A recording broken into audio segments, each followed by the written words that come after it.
Ok. Il y a cette question du coup de la dépense énergétique qui revient souvent. Beaucoup de gens qui se posent des questions par rapport à l'écologie, ils disent ouais mais au final, ça veut dire qu'on a plein de gens qui sont en train juste de faire tourner des processeurs qui bouffent une tonne d'électricité et qui se disent, alors on parlera après des avantages du Bitcoin parce que la question c'est bien sûr, même si c'est un downside du projet, peut-être que les upsides, peut-être que les avantages en fait ils justifient tu vois le prix qu'on paye. Et du coup ce prix en électricité, est-ce que il y aurait peut-être, est-ce que tu verrais, il me semble que c'est la Chine à un moment qui a, il me semble, je sais pas s'il a interdit la Chine a banni le minage de Bitcoin. Le minage pour des motifs écologiques. Enfin, en tout cas, c'était peut-être un prétexte. Non, alors ça, c'est vraiment un prétexte. D'accord. Parce que ça ne les intéresse pas beaucoup l'écologie. J'imagine avec leur petit charbon là.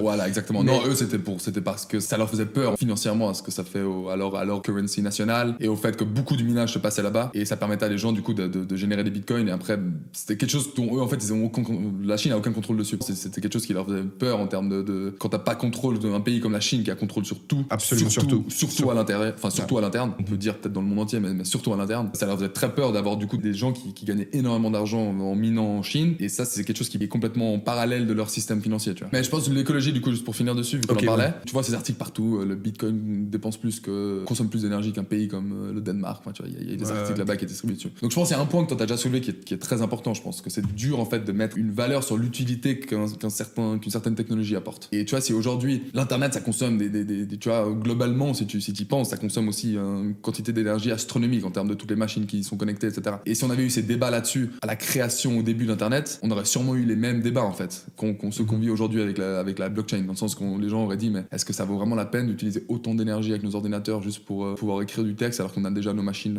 à surtout taper. Qu'au début Internet permettait pas de faire grand-chose, exactement, où les gens en tout cas pas tout le monde comprenait l'utilité, etc. Et donc c'est toujours très dur en préavis de comprendre exactement quelle est l'utilité et du coup de mettre un chiffre dessus. Si on y pense, les jeux vidéo ça consomme énormément d'énergie. Qui sommes-nous pour dire qu'est-ce qui mérite ou pas cette énergie? C'est un débat je pense qui est déjà compliqué comme tu l'as dit. D'accord. Maintenant quand on comprend bien les mécanismes derrière le minage de Bitcoin, on comprend que le plus important pour des mineurs c'est d'avoir de l'énergie la moins chère possible. Et dans beaucoup d'endroits ça veut dire que c'est de l'énergie renouvelable parce que ton énergie que t'achètes juste toi sur le marché, elle te coûte cher. Et ça, elle peut venir de plein de sources différentes. Mais toi, si t'as accès directement à une énergie renouvelable, elle est entre guillemets virtuellement gratuite. Et c'est ce qu'on voyait beaucoup en Chine. La majorité du minage en Chine se faisait dans des centrales hydrauliques, dans en fait des sources d'énergie renouvelables, parce que souvent il y a énormément il y a un problème qu'on a actuellement dans l'énergie, c'est qu'on n'arrive pas à stocker de l'énergie. Nos batteries, elles sont pas assez performantes. Ça a toujours été un problème. Et ça l'est encore plus maintenant avec l'énergie renouvelable. Parce que toi, si tu as des panneaux solaires, etc., en fait, tu le stockes pas ton énergie. Toi, tu l'utilises ou bien tu le revends sur le marché à d'autres personnes. Mais on n'a pas les batteries capables de stocker assez d'énergie pour que ça vaille la peine, en fait. Il y a trop de soucis à ce niveau-là. Stocker l'énergie, c'est très compliqué. C'est quelque chose, c'est la plus grande problématique qu'on a actuellement parce que souvent on arrive à produire assez, mais le stocker, c'est très très dur. C'est pour ça que j'allume plein de lumière. Ouais, tu peux y aller. Donc c'est dur de stocker l'énergie, ça coûte cher, c'est pas forcément bien pour l'écologie non plus parce que les batteries elles sont pas écologiques, donc tu te retrouves avec des problèmes à ce niveau-là. Et donc si on arrive et donc des gens essayent de trouver des manières inventives de stocker de l'énergie, mais toi si tu as accès à une source d'énergie renouvelable et que tu peux utiliser le surplus d'énergie qui se vend pas directement sur le champ, typiquement pendant la nuit, ton barrage, alors maintenant ils ont en effet les barrages, c'est pas un bon exemple parce qu'ils peuvent fermer les barrages et les rouvrir quand ils veulent, mais c'est pas un mécanisme hyper simple. L'énergie solaire forcément t'as le soleil qui régule et surtout pourquoi pas le laisser fermer même pendant la nuit, enfin pourquoi oui mais alors je suis pas un expert de barrage donc j'ai pas envie il y a sûrement des gens qui nous écoutent qui vont nous dire à mon avis c'est pas aussi simple pour eux de pouvoir l'ouvrir et le fermer genre en permanence quand ils veulent. Pourquoi ils le laisseraient pas juste tourner, enfin tu vois, le problème de le laisser tourner c'est que du coup tu génères de l'énergie que tu utilises pas. Ouais mais j'entends il pourrait y avoir une coordination intéressante entre du coup si tu génères de l'énergie mais que t'as des mineurs qui sont prêts à te la racheter cette énergie. Voilà exactement on s'entend donc c'est là où ça devient très intéressant et tu peux pousser le rendement le raisonnement plus loin donc déjà je pense un premier élément à en tirer c'est que souvent il y a presque un intérêt à avoir accès à de l'énergie renouvelable pour miner tes bitcoins parce que ça fait que c'est moins cher pour toi et ça beaucoup de gens se rendent pas compte qu'il y a déjà une énorme partie du minage qui est fait c'est sur l'énergie renouvelable c'est pas sur des charbons c'est pas sur d'autres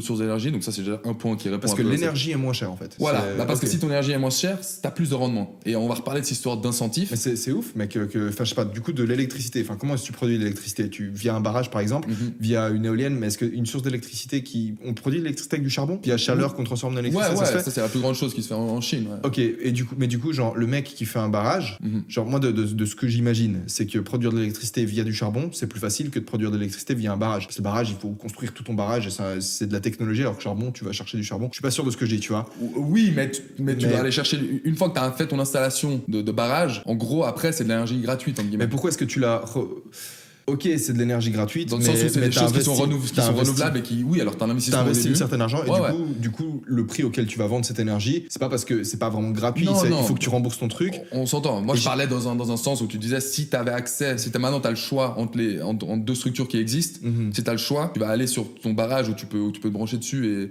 où tu sais qu'en fait, à perpétuité, tu vas avoir de l'énergie qui va être produite. Bien sûr, mais le propriétaire du barrage, tu vois, il va te la vendre au même prix que le propriétaire du charbon. Parce oui. Alors, ça dépend, sauf s'il y a du surplus. C'est là où ça devient intéressant. C'est que si tu penses au charbon, c'est toi qui décides quand tu le brûles, ton charbon ou pas. Ouais. Et encore une fois, je suis sûr qu'il y a des gens qui écoutent qui vont nous dire que les barrages ça marche pareil, mais il y a beaucoup de énergie renouvelable, on a ce problème de stockage. D'accord. Et en fait, au bout d'un moment, c'est l'argent, l'électricité, on le perd quoi, parce qu'on peut pas le stocker. Et donc si tu l'as de toute manière, bah autant des gens en profitent pour le racheter en fait à 1 centime le kilowatt, parce que de toute façon c'est mieux pour eux que de pas l'utiliser. Complètement. Donc ça, au niveau de l'écologie, t'as cet aspect-là, t'as le fait que de toute façon t'as de l'énergie en fait qu'on n'arrive pas à stocker, on pourrait utiliser cette énergie-là. Ouais. Et en fait, du coup, t'as ce réseau peut presque te servir de batterie en fait.